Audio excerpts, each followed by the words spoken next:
Good morning दोस्तों। आज हम लोग भारतीय संविधान की उद्देशिका को समझेंगे।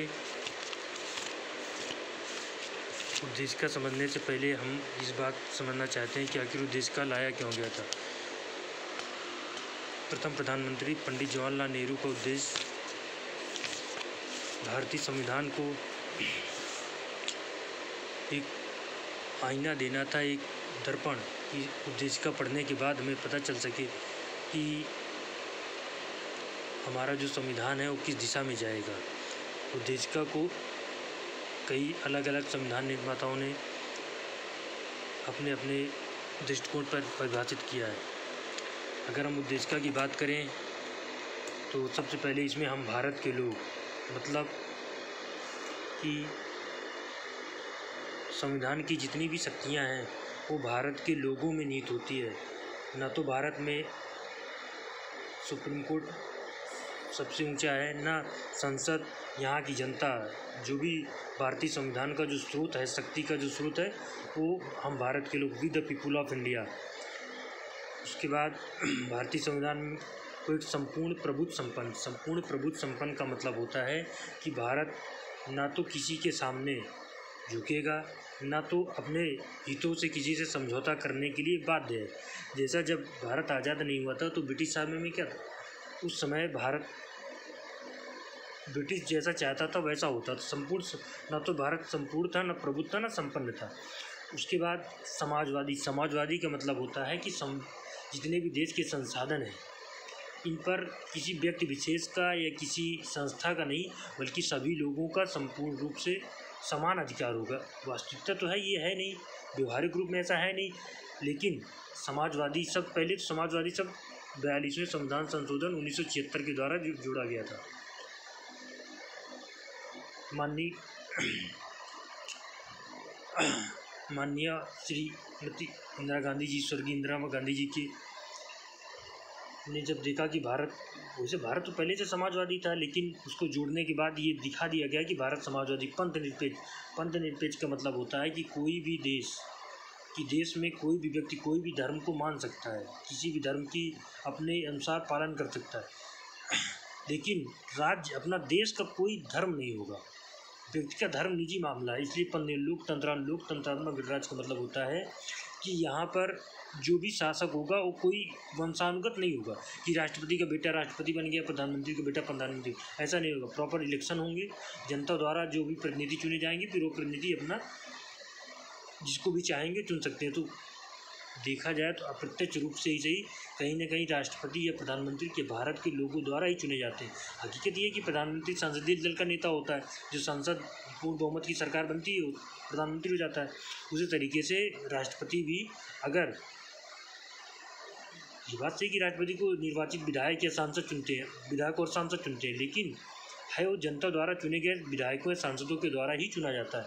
इसीलिए कह सकते हैं कि भारत एक लोकतांत्रिक गणराज्य, उसके समाज नागरिक सामाजिक 3 तरीके न्याय की बात की, सामाजिक, आर्थिक और राजनीतिक। सामाजिक न्याय का मतलब होता है कि देश में जब पिछड़े वर्गों के साथ भेदभाव ना हो, जो लोग संसाधन ज़्यादा है उनके पास उस संसाधनों का हम थोड़ा वितरण करें, ऊपर से नीचे सभी लोगों तक बराबर। सामाजिक न्याय। आर्थिक न्याय, समाज में किसी के साथ भेदभाव ना हो। जिस तरह डॉक्टर अम्बेडकर कहते थे कि हमारे देश में हर तरह के लोग हैं, उच्च वर्ग भी है, निम्न वर्ग भी है, मध्यम वर्ग भी है। तो जब सामाजिक न्याय की बात करेंगे तो सभी का देश की सामाजिक व्यवस्था पे, देश के ब्यूरोक्रेसी में, देश की राजनीति में, देश के आगे ले जाने में सबका समान योगदान होना। इसीलिए यहीं से रिजर्वेशन, आरक्षण की बात इस सामाजिक न्याय से ही निकल के आया है। पिछड़े वर्गों के लिए, खासतौर से ओबीसी, एससी, एसटी महिलाओं के लिए जो रिजर्वेशन दिया गया है वो इसी वजह से यहीं से निकल के आया है, ताकि सबको बराबर पे लाया जा सके। आर्थिक न्याय का मतलब होता है कि संसाधनों का समान बंटवारा होना चाहिए। ये नहीं किसी के पास संसाधनों का 99% है और 99% लोगों के पास 1% है और 1% लोगों के पास 99% है, जबकि हकीकत ये नहीं है। हकीकत तो ये है, वास्तविक अभी भी देश में 75 साल होने के बाद भी 75% संसाधन देश के 25% लोगों के पास है। तो अभी आर्थिक न्याय वास्तविकता में नहीं, लेकिन हमारे संविधान निर्माता ये भरोसा था उन्हें कि आने वाले समय में देश आर्थिक न्याय की दिशा में आगे से गतिमान होगा। 75 सालों में अच्छी हमने आर्थिक न्याय की दिशा में अच्छी सफलता प्राप्त की, लेकिन अभी और बहुत करने। राजनीतिक न्याय का मतलब होता है कि सभी लोग जो भारतीय राजनीति, भारतीय शासन व्यवस्था में सभी धर्मों, सभी जाति, सभी लोगों का समान योगदान हो। ये नहीं कि भारत की राजनीति कुछ चंद लोगों या कुछ वर्गों के हाथों की कठपुतली बन जाए। विचार 3 तरीके, सामाजिक, आर्थिक और राजनीतिक। ये यूपीएससी में पूछा भी गया है कि कौन कौन सी न्याय, तो सामाजिक, आर्थिक, राजनीतिक न्याय दिया था, उसमें एक ऑप्शन हटा दिया था, 3 ये दिया था और एक और कुछ दे करके वो वाला नहीं था जो चौथा, ये तीनों थे। विचार, अव्यक्त विश्वास, धर्म और 5 तरह की स्वतंत्रता दी गई है। विचार, हम कोई भी व्यक्ति अपनी बातों को रख सकता है। विचार, अव्यक्ति का मतलब होता है कि हम जो चाहें, जो हमारे मन में आए बोल सके, लेकिन हमें इस बात का बहुत ध्यान, हमारे यहाँ युक्त निर्बंधन है। आगे हम लोग पढ़ेंगे कि कोई भी व्यक्ति, ये नहीं आप किसी को कुछ बोल दें, वहीं तक आपकी सीमा है जहाँ तक दूसरे की सीमा शुरू होती है। तो आप सोच समझ करके ही बोलें ताकि किसी धर्म, किसी व्यक्ति को उसका हर्ट ना करे। उसके बाद विश्वास का मतलब होता है कि हम अपनी लोकतांत्रिक व्यवस्था पे इस विश्वास रखें कि हमें पूरी तरीके से स्वतंत्रता मिली है अपने अनुसार जीवन जीने की। धर्म और उपासना, हम किसी भी धर्म विशेष की उपासना कर सकते हैं, चाहे तो किसी भी धर्म एक धारण करने का है। ये नहीं जैसे हिंदू, मुस्लिम, सिख, ईसाई ये धर्म है, लेकिन इनसे ऊपर है इनको धारण करने की बात, कि कोई किस धर्म को हम धारण करते हैं।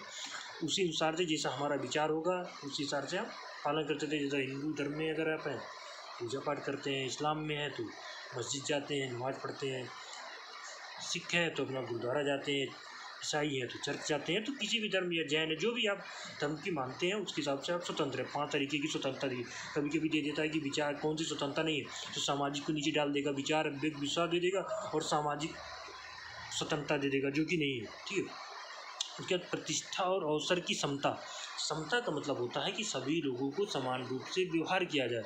तो सभी को अपनी प्रतिष्ठा, अपना सम्मान, और साथ में कोई भी कहीं पर भी जैसा एग्जाम ही होता है, अब कोई व्यक्ति अगर यूपीएससी के एग्जाम की एलिजिबिलिटी क्राइटेरिया देता है तो किसी भी जाति, किसी भी धर्म, देश के किसी भी क्षेत्र से हो वो उस परीक्षा को दे सकता है। तो प्रतिष्ठा और अवसर की समता प्राप्त करने के लिए तथा उन सब में व्यक्ति की गरिमा और राष्ट्र की एकता और अखंडता सुनिश्चित करने वाली क्षमता बढ़ाने के लिए इस बात का संविधान निर्माताओं ने जरूर ध्यान रखा था कि राज्य की एकता और अखंडता सुनिश्चित हो सके।